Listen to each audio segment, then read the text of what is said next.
नमस्ते dear students. ये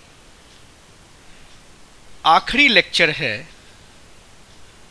electric charge and Coulomb's law का, लेक्चर नंबर 40। इस लेक्चर में हम लोग एक और इम्पॉर्टेंट बुक के कुछ प्रॉब्लम्स का डिस्कशन करेंगे।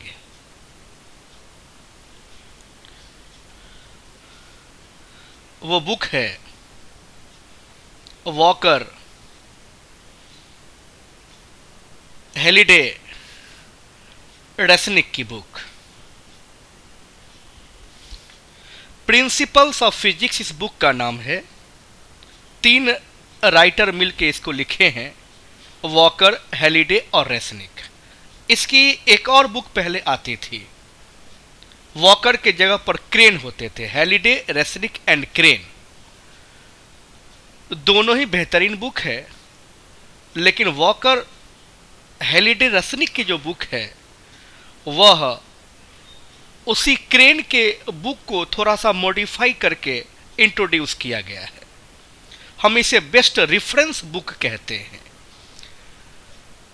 अगर आपको board, JEE main, NEET, advance किसी का भी प्रिपरेशन करना हो, इवन कि आपको अपने लाइफ में फिजिक्स को बहुत अच्छा करना हो, तो ये सारे पर्पस के लिए रामबाण है।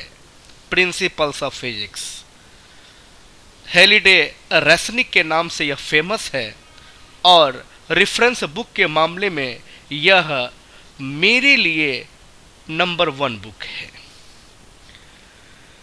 तो हम लोग आज इसके कुछ क्वेश्चंस की बात करते हैं और स्पेशली उन्हीं क्वेश्चंस की बात करते हैं जो आदित्य जी के द्वारा पूछा गया है।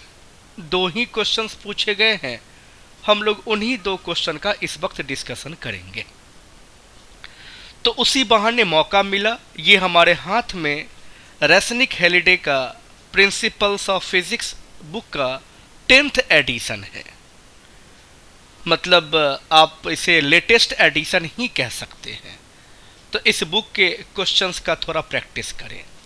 शुरू करने से पहले हम आपको ये बतला देना चाहते हैं कि अगला टॉपिक हमारा इलेक्ट्रिक फील्ड है। मीन्स लेक्चर नंबर 41 में इलेक्ट्रिक फील्ड टॉपिक स्टार्ट हो जाएगा। उससे पहले आपको एक टेस्ट देना है। टेस्ट कूलम्स लॉ का होगा और इजी से इजी, मॉडरेट से लेके डिफिकल्ट तक के क्वेश्चंस हम डालेंगे। थ्योरेटिकल क्वेश्चन भी होंगे और न्यूमेरिकल्स भी होंगे। आपको बहुत अच्छे तरीके से इस वक्त प्रिपरेशन कर लेना चाहिए। क्वेश्चन का लेवल हमसे मत पूछिएगा। हम 0 लेवल से लेकर के एडवांस लेवल तक क्वेश्चन दे सकते हैं, क्योंकि हम इस टॉपिक को उसी लेवल तक पढ़ाए हैं। पीडीएफ फॉर्मेट में आपके व्हाट्सएप पे हमारा क्वेश्चन पेपर जाएगा और निश्चित टाइम के अंदर आपको आंसर हमारे व्हाट्सएप पे भेज देना है। उस टाइम के बाद भेजने पर आपका आंसर इनवैलिड माना जाएगा और आपका रिजल्ट रैंक लिस्ट में नहीं दिखेगा। तो जैसे ही हम टेस्ट पेपर भेजेंगे, टाइम स्टार्ट हो जाएगा और उतने टाइम के अंदर आपको अपना आंसर शीट व्हाट्सएप पे भेज देना है। कॉपी चेक करके रैंक लिस्ट के जरिए आपको हम आपके व्हाट्सएप पे रिजल्ट इशू करेंगे और फिर बतलाएंगे आपका परफॉर्मेंस कैसा है। बट टेस्ट में मिस आप करेंगे तो आपका नुकसान होगा। चलिए अब हम लोग क्वेश्चन का डिस्कशन करते हैं। क्वेश्चन नोट कीजिए। अगर ये बुक आपके पास हो या आप पीडीएफ फॉर्मेट यूट्यूब से, अपने गूगल से आप डाउनलोड कर लें तो अच्छी बात है। हालांकि इसकी ज़रूरत नहीं है, लेकिन हम जो क्वेश्चन बनवाए कम से कम उतने को अपने नोट्स में शामिल करना है और खूब प्रैक्टिस करना है। पेज है 555, 10th एडिशन है, चैप्टर नंबर 21। चैप्टर का नाम है कूलम्स लॉ और हम इसे बेस्ट रेफरेंस बुक कहते हैं, principles of physics, Resnik Halliday. आइए क्वेश्चन नोट करते हैं। Question number 11,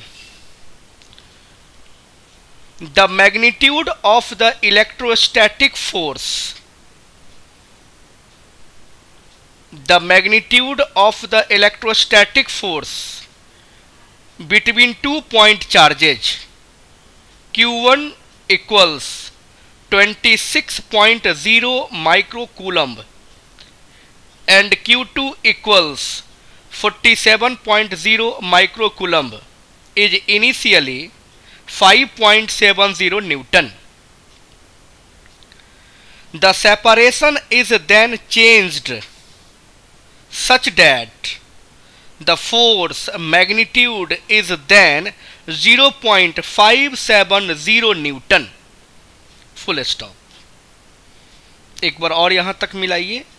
the magnitude of the electrostatic force between point charges Q1 equals 26.0 microcoulomb and Q2 equals 47.0 microcoulomb is initially 5.70 Newton.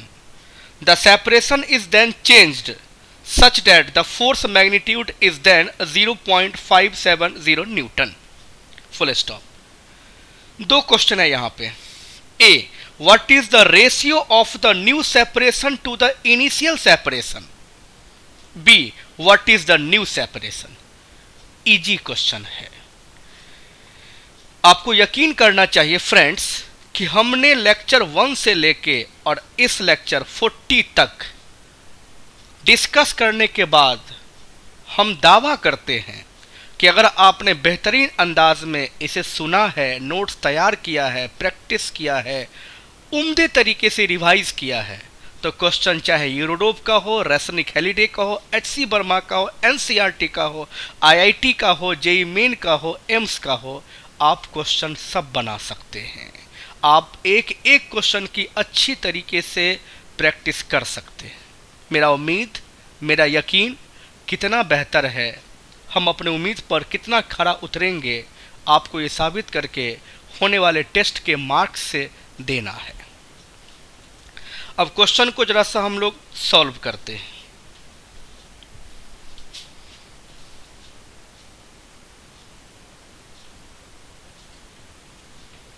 Question number 11 कह रहा है दो charge है, point A मान लेते हैं और पॉइंट B मान लेते हैं। यहां पे चार्ज Q1 रख देते हैं, यहां पे चार्ज Q2 रख देते हैं और Q1 की वैल्यू गिवन है 26 माइक्रोकूलम्ब, Q2 का वैल्यू गिवन है 47 माइक्रोकूलम्ब। दोनों के बीच का कुछ डिस्टेंस रहा होगा R, तब जो फोर्स काम कर रहा था वो था 5.70 न्यूटन। यहां पर पहले हम लोग थोड़ा सा रिलेशन तैयार कर लें। F equals K mod Q1 Q2 upon R square. F कितना काम कर रहा है 5.70, K की value 9 into 10 to the power 9, Q1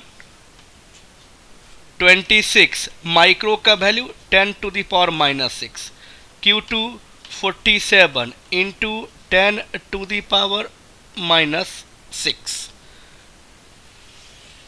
और तब जो डिस्टेंस है आपका वो R है। तो यहां से फ्रेंड्स R स्क्वायर जब करिएगा तो 9 into 10 to the power 9 into 26 into 10 to the power -6 into 47 into 10 to the power -6 upon ये हो जाएगा 5.70। सॉल्व करके आप R कैलकुलेट कर लीजिएगा। ये जो फ्रेंड्स R मिलेगा ये हो जाएगा इनिशियल सेपरेशन।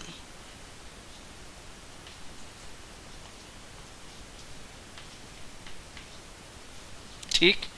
अब क्वेश्चन आगे कहता है कि इसके डिस्टेंस को हमने कुछ ऐसा कर दिया कि फोर्स अब 5.70 के बजाय 0.570 फोर्स काम कर रहा है। नाउ ए पॉइंट यहां है, बी पॉइंट यहां है, चार्ज पहले जितना था इस जगह पे चार्ज अभी भी उतनी ही है, लेकिन अब आपने डिस्टेंस बदल दिया है। ये आर डैश है, इसको हम इस वक्त कह रहे हैं फाइनल सेपरेशन।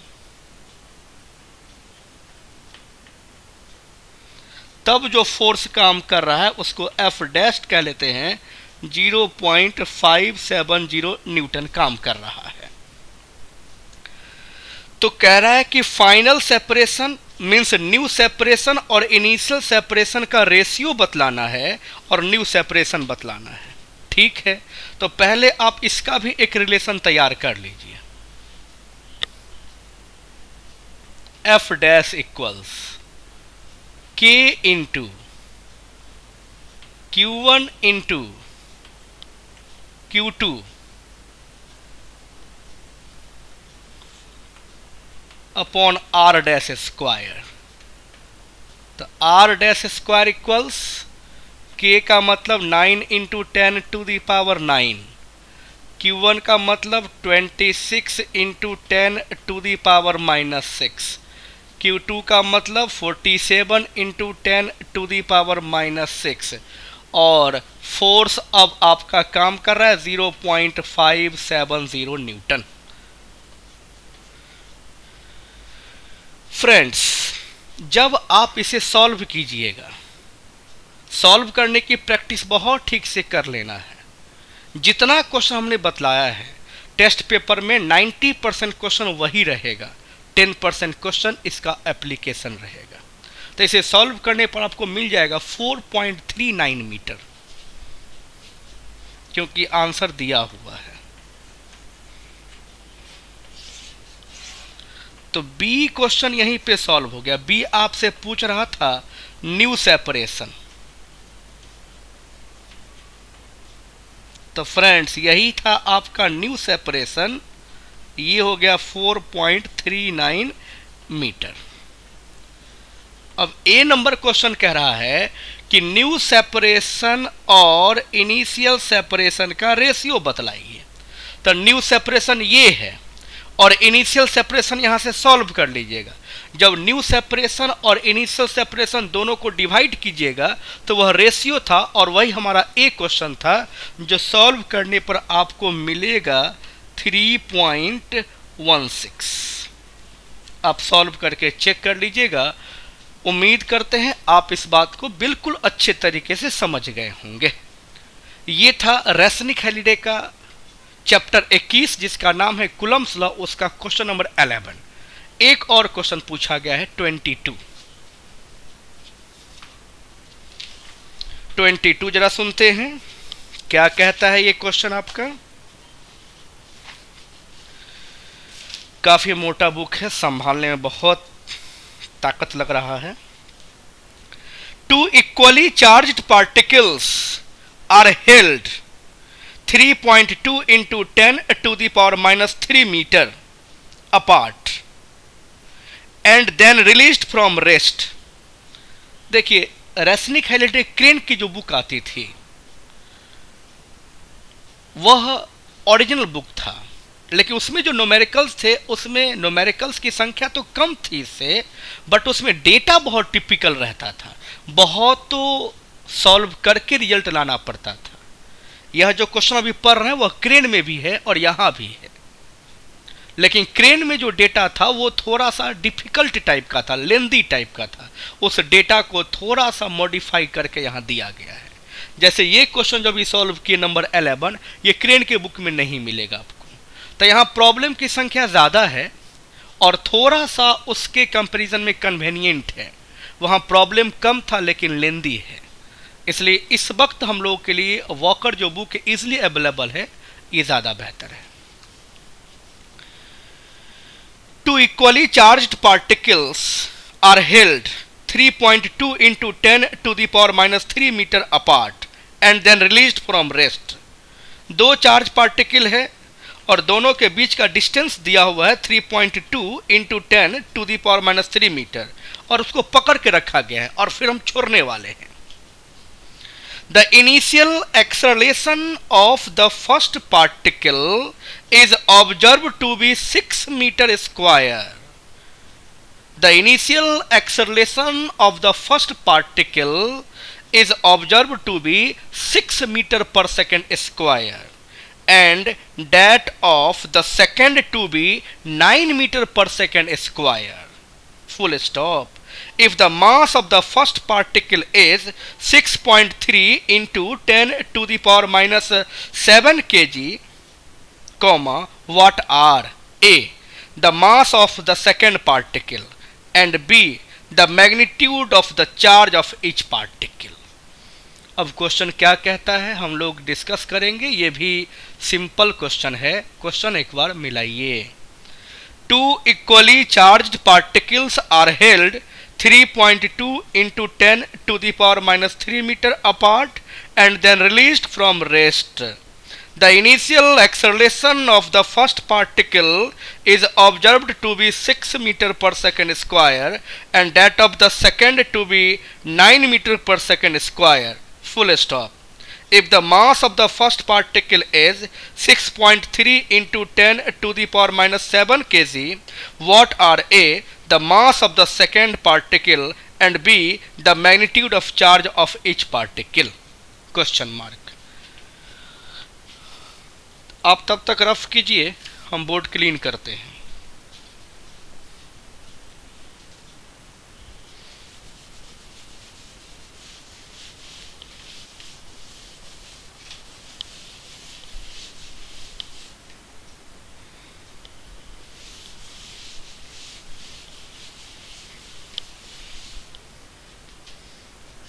आइए क्वेश्चन डिस्कस करें.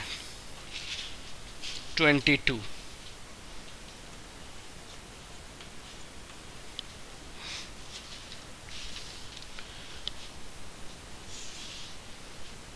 ए पॉइंट पे एक चार्ज Q है और बी पॉइंट पे भी आइडेंटिकल चार्ज Q है और दोनों के बीच का सेपरेशन है 3.2 into 10 to the power minus 3 metre. कह रहा है कि इस पार्टिकल का मास m1 मान लेते हैं. It is 6.3 into 10 to the power minus 7 kg हो और जैसे इसको फ्री करते हैं तो इसकी जो एक्सेलरेशन ऑब्जर्व होती है वह अगर 6 मीटर पर सेकंड स्क्वायर हो. इसे जैसे ही फ्री करते हैं आप तो इसका जो एक्सेलरेशन ऑब्जर्व होता है A2 मान लीजिए 9 मीटर पर सेकंड स्क्वायर.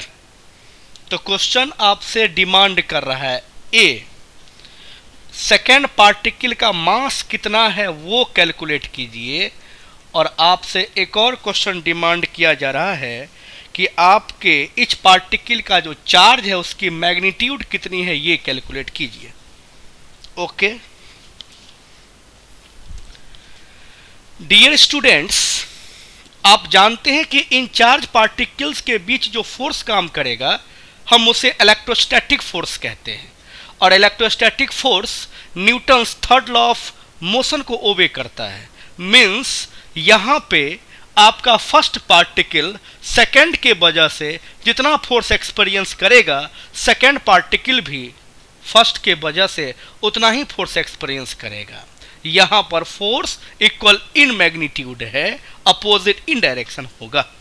तो आप लिख सकते हैं कि यहाँ पर जो फोर्स काम करेगा इस पार्टिकल पे जिसको एक्सेलरेशन के टर्म में रिलेट करेंगे तो m1a1 is the force acting on particle A. Same force काम करेगा आपके सेकेंड पार्टिकल पे m2a2. पार्टिकल का मास अलग है तो पार्टिकल का एक्सेलरेशन भी अलग हो जाएगा बट पार्टिकल पे फोर्स सेम काम करेगा. ये हो जाएगा फोर्स पार्टिकल 1 पे 2 के वजह से, हो जाएगा फोर्स पार्टिकल 2 पे 1 के वजह से। फोर्स मैग्नीट्यूड में इक्वल होगा और डायरेक्शन में अपोजिट होगा। तो इस फोर्स को हम लोग F मान लेते हैं, यानी दोनों में से किसी भी पार्टिकल की बात करेंगे सेम फोर्स की बात होगी। तो आप पहले मास कैलकुलेट कर लीजिए, इजी है कैलकुलेट करना। इस फॉर्मूला से हमें क्या निकालना है, m2 निकालना है। तो m2 equals m1a1 upon a2। m1 given 6.3 into 10 to the power -7, a1 given 6 और a2 गिवन 9। आप जब फ्रेंड्स इसे सॉल्व कीजिएगा तो डेफिनेटली आपको m2 का रिजल्ट आ जाएगा। हमारा जो m2 का वैल्यू मिलेगा आफ्टर सॉल्विंग वह 4.2 into 10 to the power -7 kg मिलेगा। आपको बहुत ठीक तरीके से सॉल्व करके चेक कर लेना है। 4.2 into 10 to the power -7 kg। Friends, ये आंसर मैंने इसलिए बतला दिए हैं कि रेसनिक हॉलिडे में सारे ऑड नंबर के जो प्रॉब्लम्स होते हैं उन्हीं का आंसर गिवन होता है। जितने भी इवन नंबर के प्रॉब्लम्स होंगे उनका आंसर गिवन नहीं होता है। तो हम सॉल्व करके रखे हैं, आप इसको मिला लीजिएगा। ये प्रॉब्लम 22 है, इवन नंबर है, तो बुक में इसका डायरेक्टली आंसर नहीं गिवन है। अब हम बी सॉल्व करते हैं। चार्ज कैलकुलेट करना है। तो फोर्स जो इलेक्ट्रोस्टैटिक in नेचर होता है k q1 into q2 upon r square. Force m1a1 का यूज कर लीजिए या m2a2 का यूज कर लीजिए। तो हम यहां पर m1a1 ही लिख लेते हैं इक्वल्स k, चार्ज दोनों का इक्वल, अपॉन r स्क्वायर। तो हमें q निकालना है, तो m1a1 r square upon k हो जाएगा। q equals mass first particle का 6.3 into 10 to the power -7, a1 first particle का 6, r गिवन है 3.2 इंटू 10 टू दी पावर -3 का स्क्वायर कर दीजिएगा, upon k 1/4 9 into 10 to the power 9। ये वैल्यू है फ्रेंड्स। अब केवल इसको सॉल्व करना है। सॉल्व करेंगे और आपको रिजल्ट दिखेगा, और ये result 6.55 into 10 to the power -11 coulomb.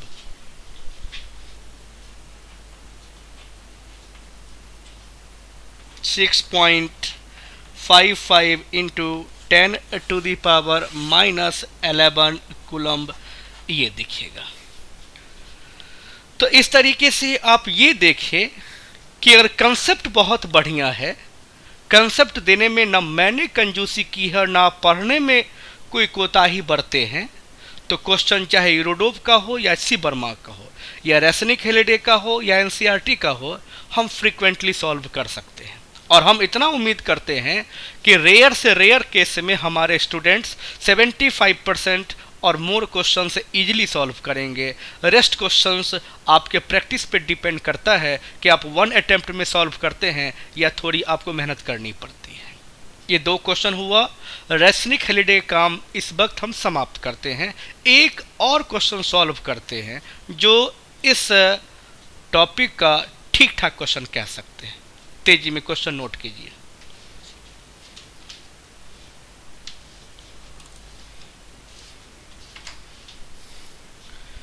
Two identical similar hydrogen filled spherical balloons, एक बार फिर, two identical similar hydrogen filled spherical balloons tied to a 5 gram weight with strings and each carrying an electric charge q float in equilibrium as shown in figure।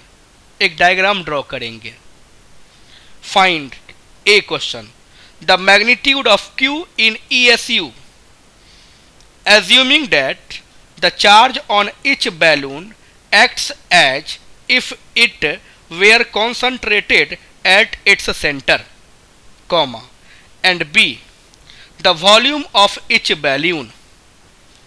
Bracket में लिखिए neglect the weight of the unfilled balloons and assume that the density of air equals 0.00129 gram per cc and density of hydrogen inside the balloon equals 0.0002 gram per cc। Bracket बंद कीजिए। Question बड़ा है और समझने में time लगेगा, but ये question काफ़ी इजी है और बहुत फेमस है। क्वेश्चन एक बार और मिलाइए। Two identical similar hydrogen filled spherical balloons tied to a 5 gram weight with strings and each carrying an electric charge q float FLOAT in equilibrium as shown in figure। Full stop। Find A the magnitude of Q in ESU। ESU electrostatic unit मतलब charge का unit stat coulomb. The magnitude of Q in ESU assuming that the charge on each balloon acts as if it were concentrated at its center, comma, and B the volume of each volume the volume of each balloon। full stop। Bracket में लिखेंगे neglect the weight of the unfilled balloons and assume that the density of air equals 0.00129 gram per cc and density of hydrogen inside the balloon equals 0.0002 gram per cc। full stop। अब सोचिए, एक diagram बनाते हैं, फिर question solve करेंगे। इस lecture का यह आखिरी क्वेश्चन है।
नंबर अपना कंटिन्यू कर लीजिएगा अगर आप शुरू से काउंट कर रहे हो।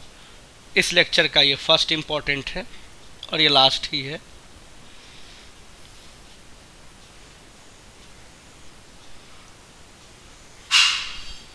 एक हम लोग डायग्राम ड्रॉ करते हैं, थ्रू दैट डायग्राम डिस्कस करते हैं।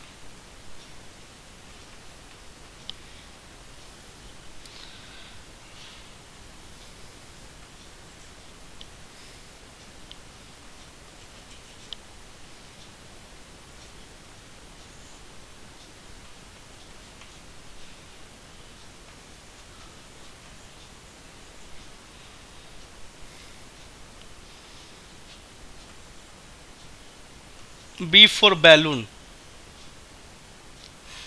और ये कोई ऑब्जेक्ट मान लीजिए। तो क्वेश्चन ने कहा two identical similar hydrogen filled spherical balloons. Spherical balloons मान लीजिए आप इसको। Tied to a 5 gram weight, इसका जो मास है वो 5 ग्राम है। इस क्वेश्चन में फ्रेंड्स याद रखिएगा, किसी भी यूनिट को चेंज नहीं करना है, आंसर पूरा पूरा सीजीएस में ही देना है। कह रहा है कि दोनों बैलून पे कुछ ना कुछ चार्ज होगा, सिमिलर चार्ज है Q, और क्वेश्चन के मुताबिक आपको इच बैलून का चार्ज कैलकुलेट करना है ESU में, मीन्स इन इलेक्ट्रोस्टैटिक यूनिट, और B में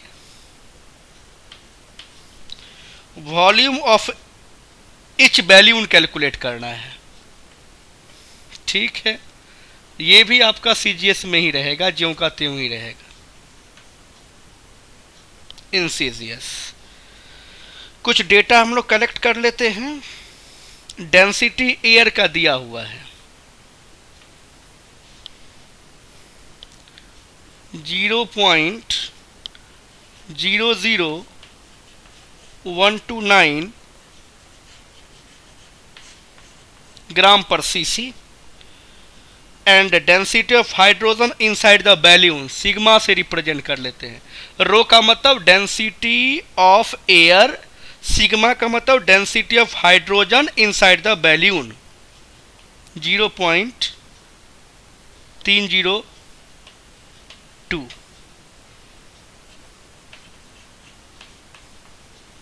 ग्राम पर सीसी। बस, तो ये दो बैलून हैं, स्फेरिकल शेप और हाइड्रोजन भरा हुआ है, और दो स्ट्रिंग से जिसका लेंथ 1 मीटर है, इक्वल लेंथ का है, एक वेट को बांध दिया गया है जिसका मास 5 ग्राम है।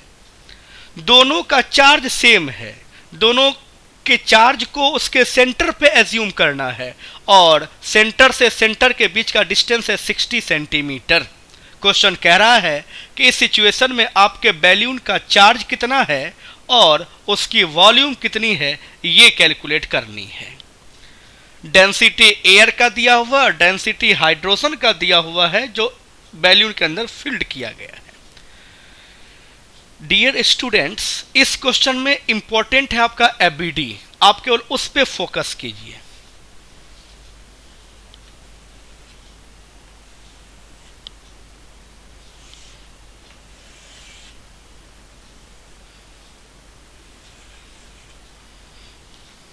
देखिए इस जगह पे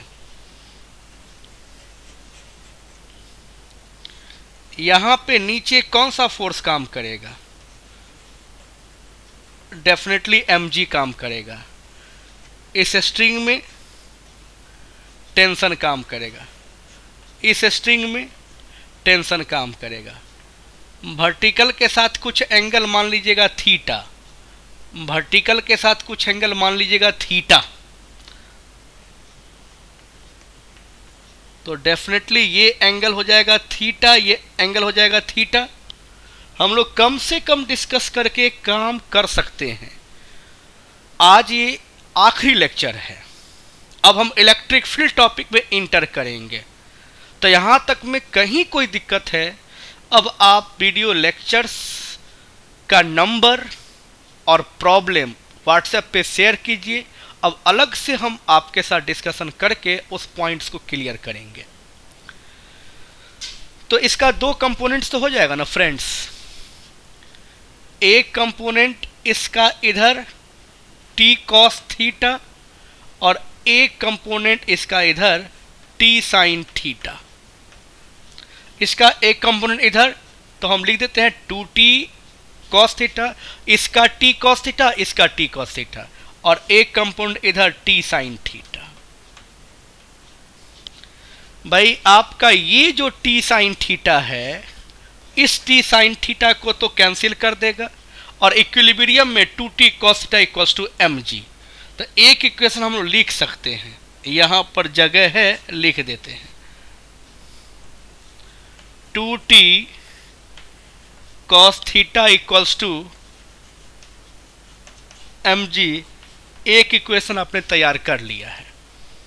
ओके, अब किसी एक बैलून पे थिंक कीजिए, ऊपर में तो एक फोर्स काम करेगा फ्रेंड्स, थ्रस्ट। अगर आप थ्रस्ट बहुत बेहतर नहीं सीखे होंगे तो आप हमें मौका दीजिए, आगे किसी टॉपिक में न्यूमेरिकल्स ऐड करके डिस्कस कर देंगे, जबकि हम इसका एक प्रॉब्लम और डिस्कस कर चुके हैं। तो अपने जो वेट है उसको ओवरकम करने के लिए एक फोर्स उस पर लग रहा है, थ्रस्ट। नीचे कौन सा फोर्स काम कर रहा होगा? इसका mg काम कर रहा होगा। तो इसको हम लोग मान लेते हैं m-g, क्योंकि यहां पर mg हम यूज कर चुके हैं सिंबल। अब इस बॉल के रिफरेंस में टेंशन का ये डायरेक्शन हो जाएगा, तो इसका दो कंपोनेंट, एक कंपोनेंट इधर और एक कंपोनेंट इधर। इधर वाला कंपोनेंट हो जाएगा t cos थीटा, इधर वाला कंपोनेंट हो जाएगा t sin थीटा। और फ्रेंड्स ये बॉल भी पॉजिटिवली चार्ज, ये बॉल भी पॉजिटिवली चार्ज, तो ये इसको रिपेल करेगा दिस वे, जो कि इलेक्ट्रोस्टैटिक फोर्स होगा, F से हम रिप्रेजेंट करेंगे। एक बॉल पे जो FBD आपने ड्रॉ करा है वैसा ही इसका भी होगा, दोनों बॉल पे रिप्रेजेंट करने की कोई ज़रूरत नहीं है। चाहें तो यहाँ भी आप रिप्रेजेंट कर सकते थे, इस पर भी आपका वो फोर्स काम करेगा, थ्रस्ट, नीचे उसका ग्रेविटी काम करेगा, इसके रिफरेंस में टेंशन काम करेगा।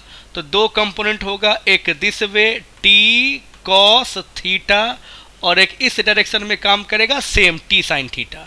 फिर ये इसको रिपेल करेगा by the same magnitude f। लेकिन हम कहते हैं दोनों में से किसी एक बैल्यून से ही मतलब है, तो इससे मतलब रखिए। तो t sin थीटा किसके द्वारा बैलेंस हो जाएगा? f के द्वारा। एक इक्वेशन आपका ये हो गया, एक इक्वेशन ये। अब इसका मोशन अपवर्ड डायरेक्शन में है, बैलून ऊपर की तरफ लिफ्ट कर रहा है। तो अगर बैलून ऊपर की तरफ लिफ्ट कर रहा है तो थ्रस्ट पॉजिटिव और ये फोर्स हो जाएगा निगेटिव। और इक्विलिब्रियम में एज्यूम करेंगे तो thrust equals means total upward force equals to total downward force. तो हमारा क्वेश्चन इस वक्त उसके इक्विलिब्रियम पोजीशन से है, तो हम लिख सकते हैं यहां पे thrust equals mg dash plus m dash g plus t cos theta. बस सिंपल इसी इक्वेशन तक पहुंचना था। अब यहां से लिख दें thrust equals thrust minus m dash g equals to t cos theta. एक कॉन्सेप्ट हम जानते हैं, density equals mass by volume. तो मास इक्वल्स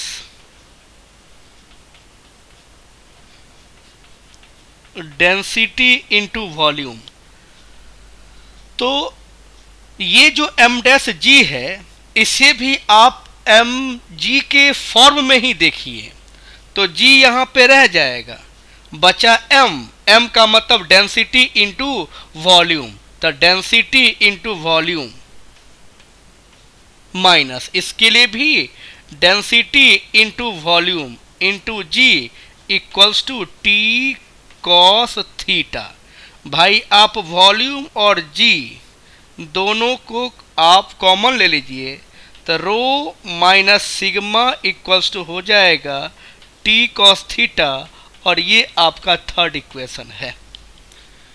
क्वेश्चन सॉल्व हो चुका है। अब यहां तक एक बार और समझ लीजिए, पूरे सिचुएशन को इक्विलिब्रियम में एज्यूम कर लिया गया है, means each and every point पे जो फोर्सेस होगा वह equal in magnitude opposite in direction, net force उस पर जीरो काम करेगा।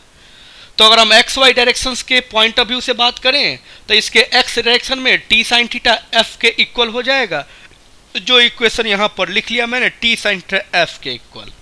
इसकी बात करी जाए तो total upward direction 2t cos theta, total downward direction equal होगा mg। तो आप लिख चुके हैं 2t cos theta equals to mg।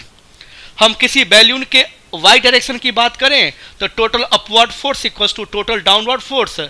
एक फोर्स बैलून पे काम कर रहा है अपवर्ड डायरेक्शन में थ्रस्ट, एक फोर्स बैलून पे काम कर रहा है डाउनवर्ड डायरेक्शन में एम डैश जी, और एक टेंशन का component T cos theta. Total downward T cos theta plus m dash g equals to thrust.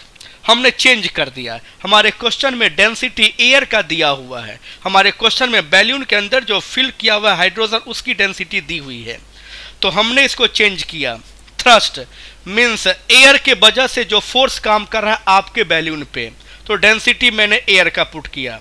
Volume आपके बैलून का जो साइज है उसकी जो वॉल्यूम है उतना ही वॉल्यूम आपके एयर का वहां से डिस्प्लेस हुआ है। वहां पर जो एयर है जो बैलून से डिस्प्लेस हुआ है वही एयर उस पर फोर्स का लगा रहा है थ्रस्ट, तो हमारा जो वॉल्यूम यूज होगा एयर का उतना ही जितना कि बैलून का वॉल्यूम है। V इंटू जी माइनस, अब मास m डैश मैंने बैलून का एज्यूम करा है जो हाइड्रोजन आपने फील्ड कर रखा है, तो m डैश में जो डेंसिटी आएगा वो हाइड्रोजन जो उसमें फील्ड है उसकी डेंसिटी आएगी। मतलब वहां पर बैलून से मतलब नहीं है, बैलून तो एक कवर है, उसके हाइड्रोजन जो फील्ड उसके अंदर है उस मटेरियल से मतलब है, उसकी डेंसिटी सिग्मा, और उसमें जो खाली जगह है उसको नेग्लेक्ट करने कहा गया। यानी आप समझिए कि कंप्लीट उसमें जो वॉल्यूम है वह आपके नाइट्रोजन से ही उसके हाइड्रोजन से ही फील्ड है, यानी उसके गैस से ही फील्ड है जो भरा हुआ है। V एंड G, अब यहां से आपने V और G को कॉमन ले लिया तो rho minus sigma equals to T cos theta. अब टोटल इसी तीन इक्वेशंस का कारोबार है, इन्हें सॉल्व करते जाइए और अपने प्रॉब्लम्स का सॉल्यूशन देते जाइए। चार्ज कैलकुलेट करना, वॉल्यूम कैलकुलेट करना। आइए आगे देखते हैं। तो चार्ज और वॉल्यूम कैलकुलेट करने के लिए, वॉल्यूम के लिए तो ये इक्वेशन है, अभी आप इसको छोड़ दीजिए, हम इन इक्वेशंस का यूज करते हैं।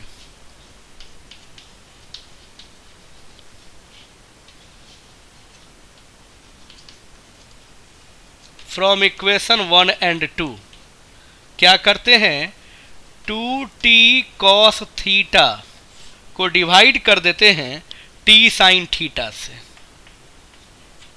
तो 2t cos theta equals to क्या था, mg, और t sin theta equals to क्या है, f। टेंशन टेंशन कैंसिल, 2, और ये cos theta by sin theta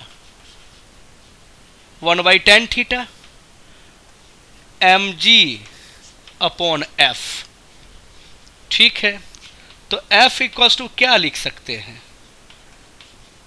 mg tan theta by 2 लिख सकते हैं। ध्यान रखेंगे चार्ज कैलकुलेट करना है, वॉल्यूम देख के लिख देंगे। अब force k into q square upon r square into m g into tan theta by 2। अब केवल हमको डेटा पुट करना है। दो इक्वेशन यहाँ पे है, एक इक्वेशन ये, एक इक्वेशन ये। k का मतलब 9 into 10 to the power 9।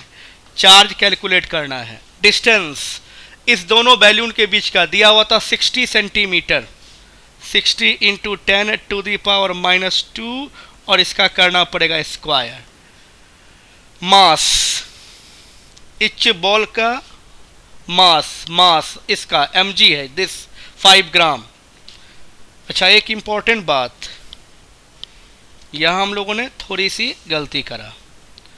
k का वैल्यू होता है 9 into 10 to the power 9 in SI, but k का वैल्यू होता है 1 इन CGS। ये क्वेश्चन CGS में सॉल्व होगा, डेटा नहीं चेंज होगा, इसलिए हम लोग k के जगह पर 1 पुट करेंगे। चार्ज तब हमको ESQ मिलेगा, और R जो 60 सेंटीमीटर था सेंटीमीटर में ही रहेगा, उसको मीटर में चेंज नहीं करेंगे। मास आपका 5 ग्राम था, वही रहेगा। G का वैल्यू हो जाएगा 980। अब tan थीटा पुट करना है। तो फ्रेंड्स ये है 1 मीटर, 1 मीटर का मतलब हो जाएगा 100 सेंटीमीटर। देखिए यहाँ पे काम करें, यह एक बैलून, यह दूसरा बैलून, दोनों के बीच का डिस्टेंस, और यहाँ पर एक आपका ऑब्जेक्ट था, और ये है आपका 100 सेंटीमीटर, ये है आपका थीटा, और टोटल 60 है तो ये हो जाएगा आपका 30 सेंटीमीटर। तो tan theta equals to perpendicular upon base. तो बेस कैसे निकालिएगा? तो हाइपोटेनस का स्क्वायर माइनस परपेंडिकुलर का स्क्वायर का रूट लीजिएगा, ये आपको मिल जाएगा 95.4 सेंटीमीटर। तो tan थीटा आप पुट कर दीजिएगा परपेंडिकुलर बाय बेस 95.4 सेंटीमीटर, और ये 2 आपका पहले से है। फ्रेंड्स, अब आपको यहाँ पे सॉल्व करना है, और सॉल्व करके आपको रिजल्ट देना है। कितना है हम लिख देते हैं बुक से, आप इसको सॉल्व करके ज़रूर चेक कर लीजिएगा कितना होने वाला है। ये है 1665 ESU ऑफ चार्ज, मतलब चार्ज का ये ESU यूनिट में है, मतलब आप इसको स्टैट कूलम्ब भी कह सकते हैं। डिफिकल्ट तो किसी भी सूरत में नहीं लगना चाहिए। हमको यहाँ पर tan थीटा पुट करना था, tan थीटा परपेंडिकुलर 60 था तो उसका हाफ 30, और बेस, तब बेस आप निकालिएगा तो ये आप कैलकुलेट कर पाएंगे, वो मैंने पुट कर दिया है 30/95.4। सारा CGS सिस्टम में ही डेटा का इस्तेमाल किया गया है। आपका आंसर फाइनली CGS में ही आएगा, जिसको इलेक्ट्रोस्टैटिक यूनिट ऑफ चार्ज कह सकते हैं, या इसी को स्टैट कूलम्ब कह सकते हैं। मतलब आपका जो चार्ज हो गया वह 1665 स्टैट कूलम्ब हो गया। ये आपका फ्रेंड्स आंसर हो गया। अब एक क्वेश्चन का आंसर हो गया, ये एक क्वेश्चन का आंसर है, मान लीजिए ए का आंसर हो गया। अब बी हमसे पूछ रहा है कि आपके बैलून का वॉल्यूम कितना है।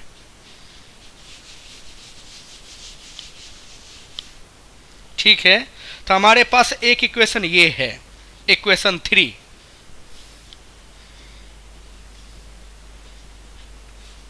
बी के लिए हम सॉल्व करना चाहते हैं। V into g equals rho V into g into rho minus sigma equals T cos theta. और इक्वेशन 1 ले लेते हैं, यहाँ से टी कॉस थीटा के वैल्यू यहाँ पुट कर देते हैं। तब V into g rho minus sigma कहाँ से पुट कर रहे हैं? T cos theta. देखिए ये आपका फर्स्ट इक्वेशन है, तो T cos theta equals to हो जाएगा mg/2। तो यहाँ पर लिख देते हैं mg/2।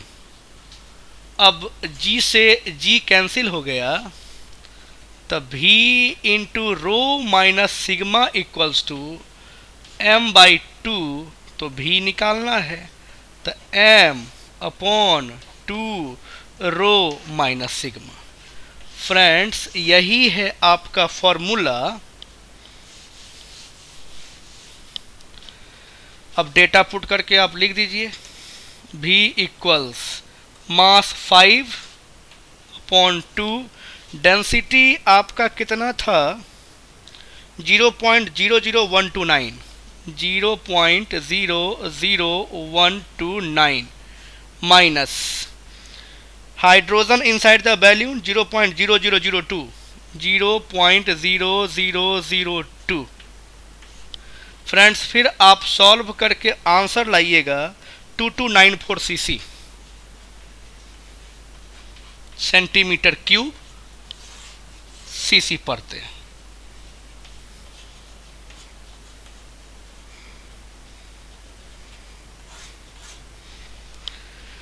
फ्रेंड्स, मेरे according first topic electric charge and Coulomb's law समाप्त हुआ। अब आपको कोई भी प्रॉब्लम है हम लोग अलग से डिस्कस करेंगे। स्ट्रांग होइए और बहुत जल्द बहुत अच्छे तरीके से टेस्ट देने के लिए आप तैयार हो जाइए। Next topic electric field. Okay, bye bye, good night.